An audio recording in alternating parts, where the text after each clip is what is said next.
Bonjour à toutes et à tous et bienvenue dans votre journal. Il est midi, nous sommes le 28 décembre, voici les titres de l'actualité.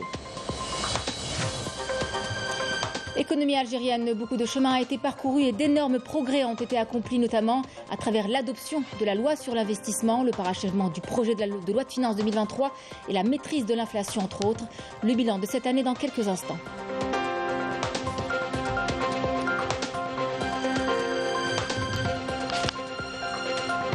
La levée des obstacles et l'octroi de permis d'exploitation au profit des investisseurs de la wilaya de Tébessa a permis la création de postes d'emploi et la réduction du taux de chômage. L'exemple ce midi de plusieurs usines et entreprises, une démarche qui pousse également à l'exportation.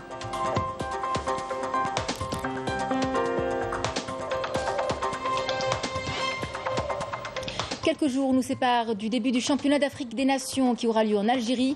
Tout est désormais prêt pour assurer un déroulement sans faille de cet événement continental. Plusieurs structures et infrastructures hôtelières ont été rénovées et modernisées pour accueillir les 18 nations participantes.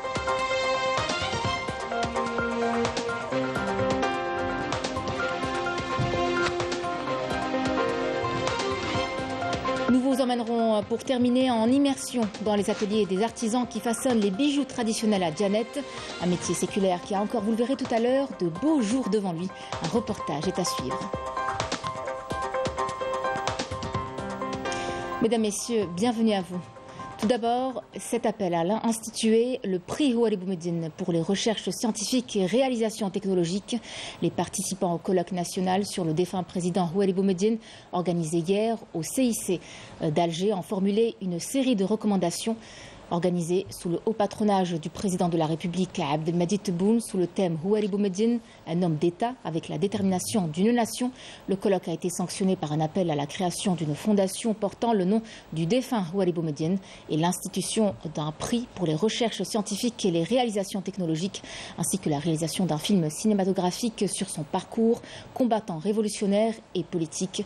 Les participants ont également recommandé d'instituer ce colloque de manière à l'organiser annuellement et à le promouvoir en colloque international avec l'organisation de festivités régionales ou encore la collecte et la restitution des archives, des documents et des effets personnels du défunt président. Je vous en parlais en titre. L'année 2022 aura été marquée par plusieurs nouveautés contribuant à la croissance économique du pays.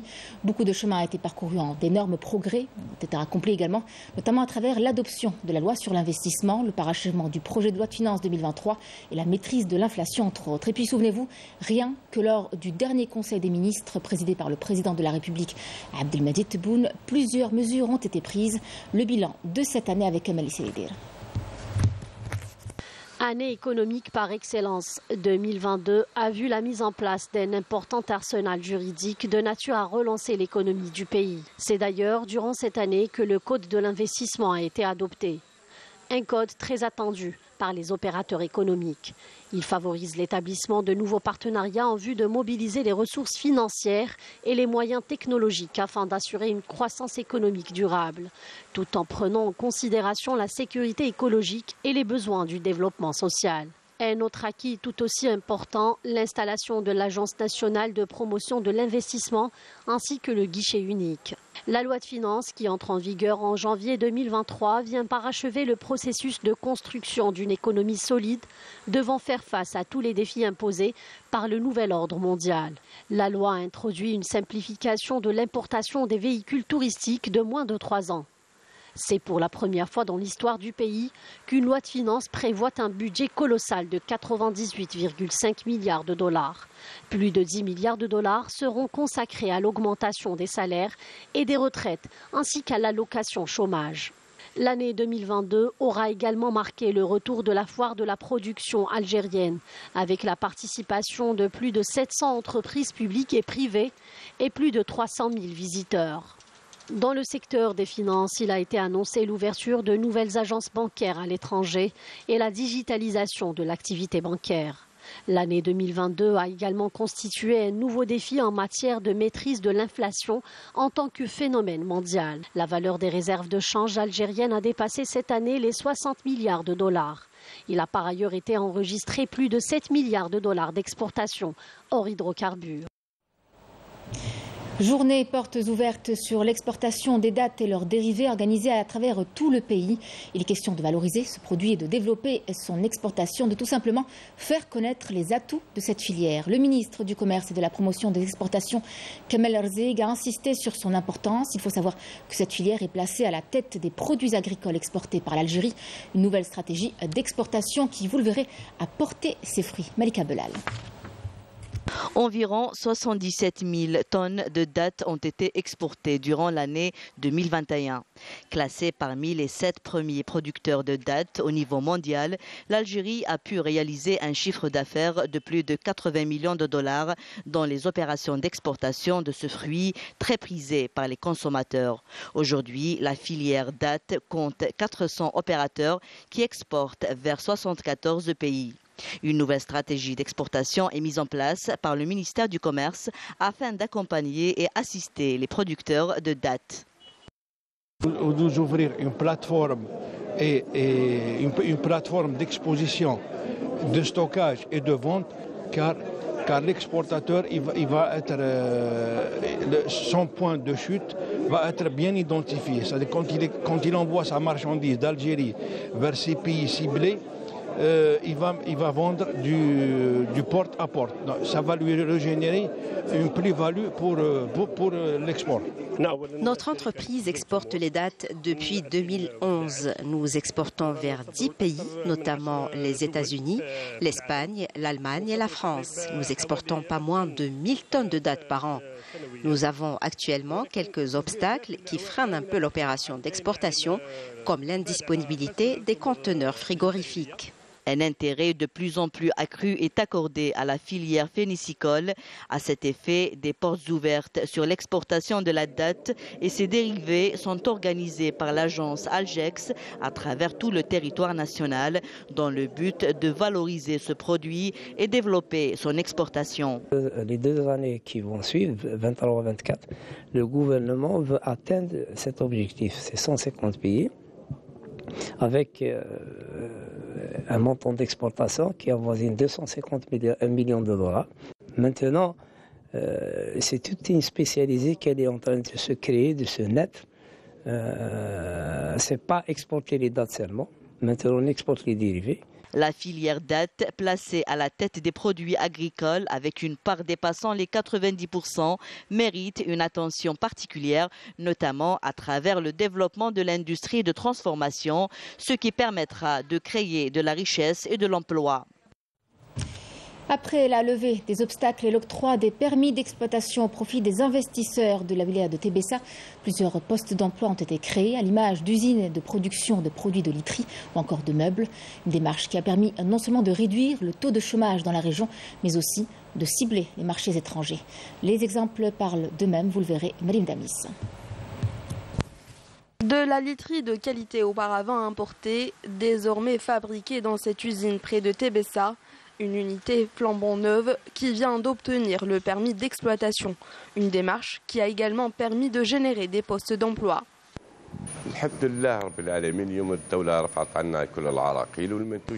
Dieu merci, tous les obstacles ont été levés par les pouvoirs publics. Ce produit auparavant était importé de Chine et de Turquie aussi. Il faut savoir que la matière première est disponible en Algérie à hauteur de 70%. Notre entreprise a généré 70 postes d'emploi et nous comptons atteindre 200 employés d'ici 2023. Une autre activité qui connaît un développement sans précédent à Tébessa, la fabrication de meubles. Cette usine en est un exemple concret.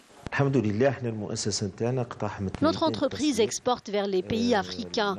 C'est pour cette raison que nous tenons à ce que notre produit soit à la hauteur des attentes de nos clients. Après avoir bénéficié du label Start-up par l'Agence nationale de l'innovation, Tarek Djebaili a lancé une plateforme numérique où des transactions en dinars algériens se font entre agences de voyage, établissements hôteliers et vacanciers. Nous avons eu l'idée de développer le système et de regrouper tous les hôtels algériens sur notre plateforme. Ainsi, l'agence de voyage sera tenue de réserver à sa clientèle en dinars algériens. Nous avons remis des permis exceptionnels à 8 secteurs d'activité. En plus, nous assurons un accompagnement au cas par cas, avec le raccordement au réseau électrique, gaz et AEP. Pour le moment, nous avons créé plus de 750 emplois, tous secteurs confondus. Des exemples de réussite et une économie à impact positif qui s'installe durablement dans cette wilaya de l'extrême est du pays où des initiatives fleurissent en faveur du développement d'une économie locale prospère. Conformément à l'article 11 du Code des procédures pénales, le procureur de la République près la Cour d'Alger informe l'opinion publique que dans le cadre de la lutte contre la spéculation illicite sur les produits alimentaires de large consommation et subventionnés par l'État, la Cour pénale a condamné en première instance le 27 décembre courant 3 individus à une peine de prison à perpétuité et un 4e individu à une peine de 10 ans de prison ferme pour une affaire de spéculation illicite commise par une organisation criminelle activant sur tout le territoire national, menaçant l'économie nationale et la santé publique. Et on passe à ce communiqué du ministère de la Défense nationale dans la dynamique des efforts soutenus de la lutte antiterroriste et contre la criminalité organisée. Multiformes, des unités et des détachements de l'ANP ont exécuté durant la période du 21 au 27 décembre plusieurs opérations ayant abouti à des résultats de qualité qui reflètent le haut professionnalisme, la vigilance et la disponibilité permanente de nos forces armées à travers tout le territoire national. Dans le cadre de la lutte antiterroriste, des détachements combinés de l'armée nationale populaire ont arrêté 5 éléments de soutien aux groupes terroristes dans des opérations distinctes à travers le territoire national, tandis qu'une bombe de confection artisanale a été découverte et détruite à Tébessa par un autre détachement de l'armée nationale populaire. Dans le cadre de la lutte contre la criminalité organisée et en continuité des efforts soutenus visant à contrecarrer le fléau du narcotrafic dans notre pays, des détachements combinés de l'ANP ont arrêté en coordination avec les différents services de sécurité lors d'opérations exécutées dans les régions militaires 33 narcotrafiquants et mis en échec des tentatives d'introduction d'immenses quantités de drogue provenant des frontières avec le Maroc, s'élevant à 5 quintaux, 31 kg de kiff traité, tandis qu'ils ont saisi 342 grammes de cocaïne et 162 972 comprimés psychotropes.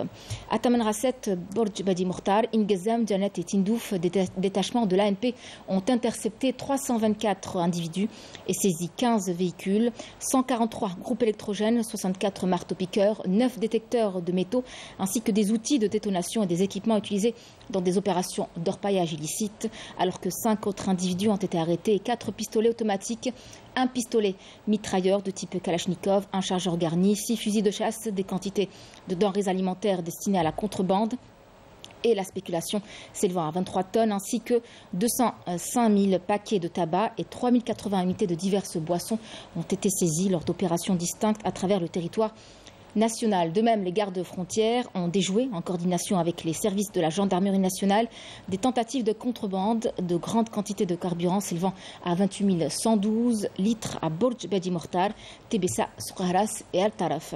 Par ailleurs, les gardes-côtes ont déjoué au niveau de nos côtes nationales des tentatives d'émigration clandestine et ont procédé au sauvetage de 259 individus à bord d'embarcations de construction artisanale, alors que 90 migrants clandestins de différentes nationalités ont été arrêtés à travers le territoire national. Dans l'actualité à l'étranger à présent, ces nouvelles attaques de l'armée populaire de libération sahraoui contre des positions de forces d'occupation marocaines dans les régions de l'Araya, l'Aran, Aqad, Aqran, ainsi qu'au niveau du poste de commandement du 65e régiment de l'Aqad dans le secteur de Mahbes. Les attaques de la PLS se poursuivent toujours contre les forces d'occupation marocaines qui subissent de lourdes pertes humaines et matérielles le long du mur de la honte. Au Maroc, le malaise social continue à pousser chaque jour les Marocains à investir les rues des grandes villes. Les manifestations contre les arrestations politiques, la violation des droits de l'homme, la normalisation avec l'entité sioniste sont quasi quotidiennes. De graves dépassements qui poussent le peuple marocain à afficher son ras-le-bol et s'opposer aux politiques menées par le régime du Marzen, malgré une répression systématique. Yasmine Massoudi. Les manifestations contre les arrestations politiques, la violation des droits de l'homme, la corruption et la normalisation avec l'entité sioniste se poursuivent au Maroc. Et ce, malgré la répression et la volonté du Marzen de faire taire toutes les voix discordantes. À Meknès, un sit-in a été organisé durant lequel les manifestants ont brandi des slogans dénonçant les arrestations et la détention de blogueurs, journalistes et prisonniers d'opinion sur la base d'accusations sans fondement dont le but est de se venger de toute voix libre qui dénonce la corruption et la tyrannie. Le bureau de la région Tanger-Tétouan Al-Hoceima de l'UMT, Union marocaine du travail, a organisé quant à lui une manifestation contre l'atteinte au pouvoir d'achat des travailleurs marocains. À cette occasion, les protestataires ont dénoncé la hausse continue des prix de produits de première nécessité et du carburant, ainsi que l'incapacité du gouvernement à prendre des mesures pour remédier à la situation. Dans un communiqué, l'UMT a dénoncé le non-respect par le gouvernement de ses obligations contenues dans l'accord de dialogue social, tout en menaçant de s'engager dans de nouvelles formes de protestation pour la défense des acquis et des revendications légitimes de la classe ouvrière. Une grogne populaire généralisée à tous les niveaux, notamment dans le secteur de l'éducation, où les enseignants de la cellule 10 ont entamé samedi une grève nationale, coïncidant avec l'organisation d'un concours pour l'emploi et décidé de boycotter cet examen, exigeant leur promotion après avoir passé plus de 14 années dans l'enseignement. Les Marocains vivent une crise socio-économique sans précédent. Les mouvements de protestation ne cessent de gagner du terrain. Les Marocains se disent fermement engagés dans leur combat pour la dignité, condamnant ce qu'ils qualifient d'acte de mépris envers les doléances légitimes d'un peuple lésé dans ses droits les plus élémentaires. Et puis, cette mise en garde du Conseil des Waqf d'Al-Quds contre la militarisation de l'esplanade de la mosquée d'Al-Aqsa suite à l'intensification des incursions sionistes dans ces lieux saints.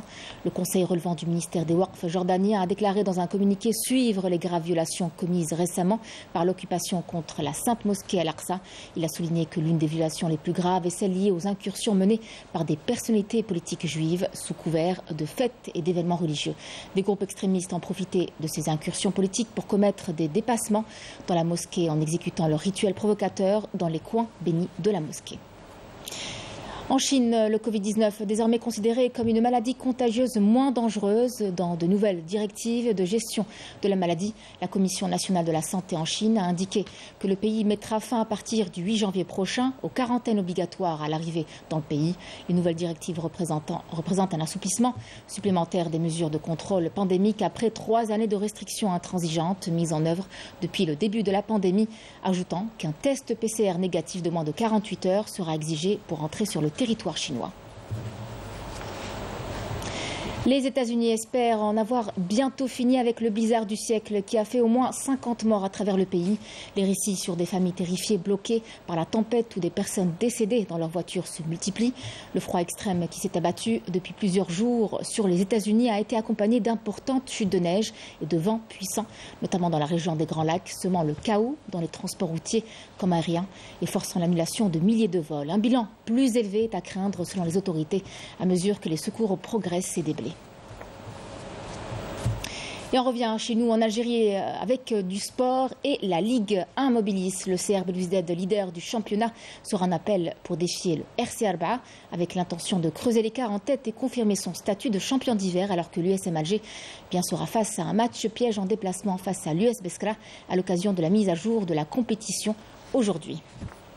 Du handball à présent, après avoir éliminé le FC Boumerdès en quart de finale, les filles d'Albiar ont réussi à s'imposer devant le SCS Mouloud de Mabri et se qualifier en finale pour rejoindre le Mouloudia d'Alger, lui qui a battu Constantine. Sarah Delbel. Un match de coupe ne se joue pas, il se gagne. Et c'est le cas de cette demi-finale entre le HBC Albiar et le CS Mouloud Mamru, qui a été remporté par les Algéroises, qui se retrouvent en finale. Un bon début de match plutôt équilibré, mais avec une légère domination des filles de Moulay Abdallah Fatah, qui ont trouvé quelques difficultés avec la gardienne de Tizi Ouzou, qui a bien défendu sa cage. 20 minutes de jeu, le tableau affiche un score de 9-6, malgré les nombreuses occasions du HBC Albiar, qui termine la première période avec un avantage de 3 buts, soit 11-8. De retour des vestiaires, les coéquipières de Kenza Makhloufi ont inscrit 3 buts en moins de 2 minutes. Elles sont plus motivées qu'en première période. Le rythme a augmenté et les attaques des Algéroises s'enchaînent. Et c'est l'expérience qui prend le dessus en cette fin de cette deuxième période qui s'achève sur un score de 27-22 en faveur du HBC Albiar. C'est une belle partie, mais malheureusement, physiquement, elles étaient plus fortes que nous. Déjà qu'elles ont commencé les préparations depuis août, je pense. Par contre, on n'a pas commencé tout. Je pense qu'on a mal joué, mais à la fin, on a gagné avec un score. Je pense que les filles étaient concentrées plus à la finale que ce match-là. Ce match, je pense qu'on a beaucoup raté, mais l'essentiel, la qualification. Même si on s'attendait à un meilleur rendement de la part des filles d'Albiar, l'essentiel a été fait et la qualification est assurée. Le HBC Albiar affrontera le Mouloudia d'Alger en finale et tentera de remporter la 5e coupe de son histoire. Nous sommes à quelques jours du début du championnat d'Afrique des Nations qui aura lieu en Algérie. Tout est désormais prêt pour assurer un déroulement sans faille de cet événement continental. Pour la première fois, 18 nations y participeront. Sachez également que l'équipe nationale à prime de Majid Bouguerra entend bien soulever le trophée en dépit de la difficulté de la tâche. Saïd Felak. Plus que quelques jours nous séparent du début du championnat d'Afrique des Nations CHAN 2022 que va abriter l'Algérie du 13 janvier au 4 février prochain. Un événement continental attendu par tous les puristes du ballon rond en Afrique. Cette 7e édition qu'organisera notre pays va regrouper pour la première fois 18 nations qui ont été réparties en 5 groupes. 4 enceintes ont été retenues, le nouveau stade de Berrari, Miloud Hetfi d'Oran, Shahid Hamlaoui de Constantine et enfin celui du 19 mai 1956 d'Annaba. Des stades flambant neufs pour certains et pour d'autres totalement rénovés et qui demeurent désormais bien prêts pour accueillir les 32 matchs programmés durant ce CHAN. Le président de la Confédération africaine de football, Patrice Motsepe, satisfait de ce qui a été accompli jusque-là, a indiqué que le CHAN 2022 en Algérie sera le meilleur jamais organisé. Nous sommes impatients d'accueillir ce championnat d'Afrique des Nations en Algérie. La CAF est convaincue que ce sera le meilleur CHAN jamais organisé. Contrairement aux rumeurs qui ont circulé ces derniers jours évoquant un possible retrait du Cameroun ou même de l'Ouganda de ce CHAN, ces derniers seront bien présents et ont même entamé leur stage de préparation pour l'événement. Les informations ayant trait à un éventuel forfait de telle ou telle sélection ne sont que de simples rumeurs, car rien de cela ne nous a été communiqué par la CAF, organisateur de l'événement. Les 17 sélections concernées, en plus de l'Algérie, ont envoyé leurs émissaires pour visiter leur lieu d'hébergement ainsi que les sites des entraînements et des rencontres officielles avant d'envoyer les listes élargies de leurs joueurs et différents staffs. Ils ont tout validé. Dans ce tournoi, l'Algérie sera représentée par son équipe nationale A', qui a hérité d'un groupe plutôt abordable avec la Libye, l'Éthiopie et le Mozambique comme adversaires. Les capés de Majid Bouguerra ont eu 1 an et demi pour préparer cette compétition et semblent à présent prêts à en découdre, même si la tâche ne s'annonce pas si aisée. Cette CHAN, elle va être ouverte pour tout le monde. Pour moi, chaque équipe aura l'opportunité de la gagner. Donc à nous d'être concentrés, prendre les match après match, sans s'enflammer ou dire qu'on est favori. Nous, on sait ce qu'on veut les joueurs. À l'intérieur, on sait ce qu'on veut. Mais en dehors, il faut respecter toutes les équipes. Vous avez vu que ça va être, moi je pense que ça va être un beau tournoi, un tournoi très ouvert. Et la réussite d'un tel événement nécessite évidemment la mobilisation de tout le monde, notamment celle du public. Les organisateurs espèrent voir les spectateurs se déplacer en force dans les différents stades du pays pour mettre l'ambiance tout en respectant bien entendu les hymnes nationaux et accueillir comme il se doit les invités de l'Algérie. La présence du public dans les stades est très importante pour faire de ce CHAN une réussite. On l'a vu l'été dernier à Oran lors des Jeux méditerranéens comment le public a répondu présent et a donné une belle image de l'événement. La réussite du CHAN consolidera davantage les chances de l'Algérie d'obtenir l'organisation de la CAN 2025 à laquelle elle s'est portée officiellement candidate il y a quelques jours. À Annaba, place aux finitions pour accueillir cette compétition africaine de grande envergure dans les meilleures conditions. À l'occasion, plusieurs structures et infrastructures hôtelières ont été rénovées et modernisées. Dans quelques jours à peine, cette terre accueillera l'événement continental du championnat d'Afrique des Nations, le CHAN, prévu en Algérie du 13 janvier au 4 février 2023. En effet, à Annaba, les préparatifs vont bon train pour accueillir les délégations et supporters africains, et ce, dans les meilleures conditions. Notre infrastructure hôtelière est prête à accueillir diverses manifestations, qu'elles soient sportives ou culturelles. Il faut dire que les établissements hôteliers de Annaba ont bénéficié d'opérations de réhabilitation, de modernisation et de rénovation, constituant un acquis de qualité pour le secteur du tourisme en Algérie, qui a pour ambition d'organiser des manifestations sportives d'envergure internationale. En ce qui concerne les préparatifs pour le CHAN, tous les moyens humains et matériels ont été mobilisés pour la réussite de cet événement de grande envergure. En plus des établissements hôteliers de bonne facture, des efforts sont également consentis à Annaba en prévision de la Coupe d'Afrique des Nations CAN 2025 que l'Algérie compte abriter pour la réalisation de 4 projets hôteliers supplémentaires de catégorie 4 étoiles sur la corniche pour augmenter les chances de la wilaya d'abriter une partie de cette manifestation au cas où l'Algérie serait retenue pour l'accueillir. On vous emmène à présent en immersion dans les ateliers des artisans qui façonnent les bijoux traditionnels du côté de Djanet, un métier séculaire qui a, vous le verrez, encore de beaux jours devant lui. Sa transmission intergénérationnelle est assurée. Un reportage signé Naïm Al-Walish. On ne peut flâner dans le marché de Djanet sans croiser cette panoplie d'artisans qui sont là depuis des années.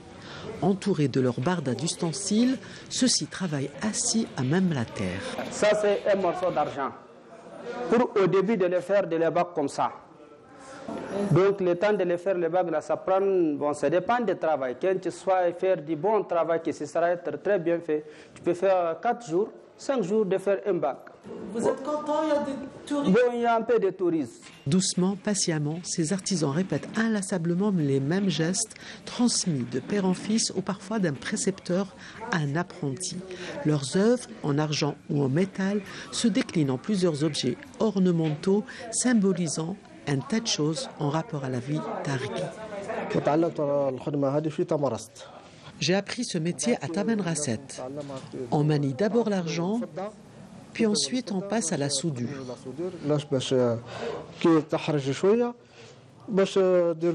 Je suis en train de monter un collier que vous voyez là. Une fois terminé, je vais lui appliquer un polissage pour qu'il soit plus beau. Il y a aussi un bracelet, mais celui-là, c'est un ras-de-cou.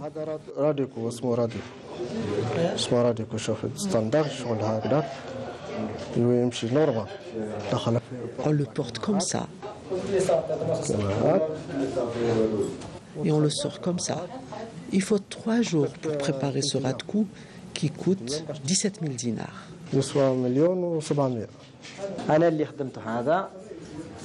C'est pour les noms. Ils ont toujours porté comme ça, avec les, voilà, avec les mariages, de toutes les choses de Touareg qui sont très jolies. Donc, on sont très magnifiques. Et encore, il y en a des colliers pour la femme de Touareg qui s'appelle Khoumeissa. Sur les tables où sont exposés ces bijoux traditionnels, il y a matière à pénétrer le monde secret des Touaregs, dont les métiers artisanaux semblent encore avoir de beaux jours devant eux grâce au retour progressif des touristes. C'était le journal de la rédaction. Merci à vous de l'avoir suivi. Tout de suite, votre journal météo. Excellente journée à tous sur Canal Algérie. À très vite.